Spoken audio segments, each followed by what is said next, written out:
Anang Hermansyah isyaratkan bakal balik berpolitik. Ashanty langsung bereaksi. Musisi Anang Hermansyah berikan kode jika dirinya ingin kembali terjun ke dunia politik seperti sebelumnya. Hal tersebut diucapkan sendiri olehnya saat berada di gedung Kemenparekraf belum lama ini. Obrolan itu dilontarkan ayah mertua Atta Halilintar itu saat ingin memperjuangkan anak-anak yang memiliki bakat bernyanyi di Indonesia.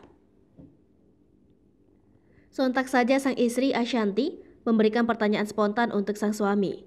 Ashanty bergurau agar Anang Hermansyah lebih baik masuk parlemen lagi.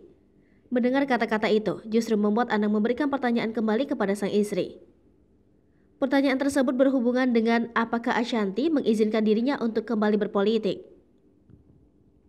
Menjawab pertanyaan itu, sebagai istri, Ashanty hanya mengikuti keputusan sang suami.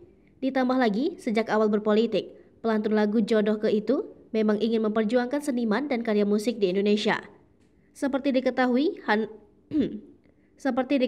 Anang Hermansyah pernah menjabat sebagai anggota DPR di Komisi 10.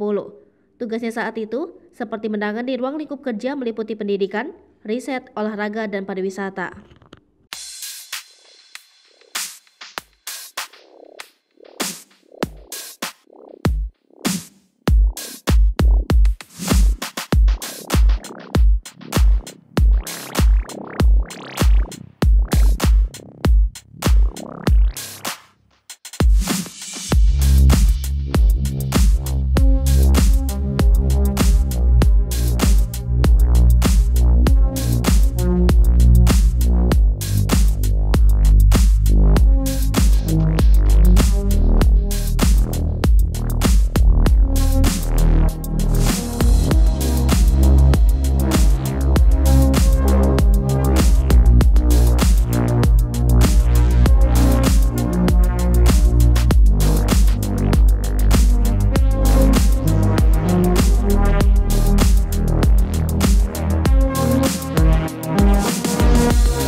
Jangan lupa komen, like, dan subscribe, serta tonton terus berita-berita terupdate lainnya ya.